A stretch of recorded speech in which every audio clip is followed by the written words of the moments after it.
इस वीडियो में हम सीखेंगे कि कैसे एक ड्रॉप डाउन लिस्ट में हम टिक और क्रॉस का सिंबल इस्तेमाल कर सकते हैं। इसके दो तरीके हैं। पहला तरीका तो यह है कि हम ड्रॉप डाउन लिस्ट और सोर्स का फॉन्ट तब्दील कर दें, मगर इससे ड्रॉप डाउन लिस्ट के ऑप्शन तब्दील नहीं होते।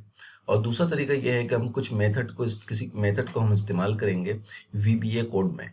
ये मेथड आपको इस वीडियो के डिस्क्रिप्शन में मिल जाएगा। इस मेथड के जरिए हम ड्रॉप डाउन लिस्ट के ऑप्शंस को भी सिंबल के तौर पर जाहिर कर सकते हैं।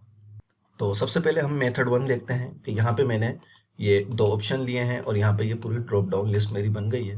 ठीक है, लेकिन यहाँ पे हमने ये इस तरह बनाया है कि यहाँ पे आप देखें विंगडिंग्स 2, इस फॉन्ट के अंदर ये P है, तो P जब हम प्रेस करेंगे तो ये साइन टिक का आएगा, और O कैपिटल में जब हम प्रेस करेंगे तो ये क्रॉस का साइन आएगा। ठीक है, लेकिन ये यहाँ पे देखने के लिए तो सही है, लेकिन जैसे ही हम यहाँ पे इस लिस्ट के अंदर यहाँ इसको सिलेक्ट करने के लिए करें तो यहाँ पे ये क्रॉस और टिक नहीं हो रहा, बल्कि ये P और O बन रहा है।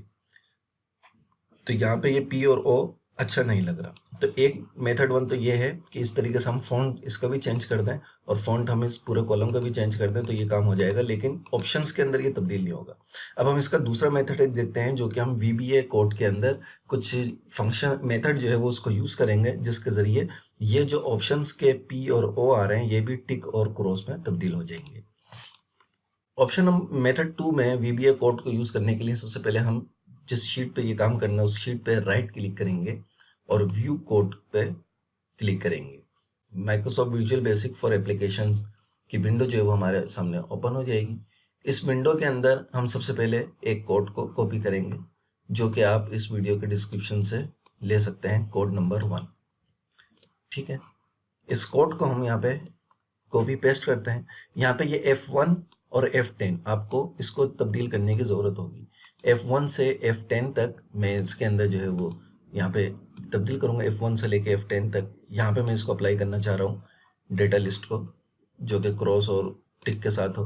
ठीक है, यहाँ पे मैंने इसको यहाँ पे P कर दिया है, इसको मैं O कर देता हूँ कैपिटल में, और यहाँ पे क्रॉस और टिक मैंने लिखा हुआ है। ठीक है, इसके बाद इंसर्ट में आते हैं। इंसर्ट में आके मॉड्यूल में आएंगे और मॉड्यूल के अंदर आपको कोड नंबर 2 जो डिस्क्रिप्शन के अंदर होगा उसको आप कॉपी करेंगे और यहाँ पे पेस्ट कर देंगे। ठीक है, यहाँ पे भी F1 और F10 है।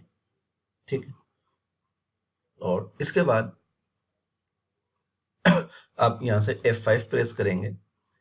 F5 प्रेस करने के बाद अब आप देखें यहाँ पे ये ऑटोमेटिकली वो बन गया है। ठीक है, ड्रॉप डाउन लिस्ट बन गई है। इसको अब हम चाहें तो यहाँ से बंद कर सकते हैं। ये ड्रॉप डाउन लिस्ट बन गई है। ड्रॉप डाउन लिस्ट बनने के बाद जब हम इस पे जाएंगे तो ये टिक और क्रॉस आ रहा है।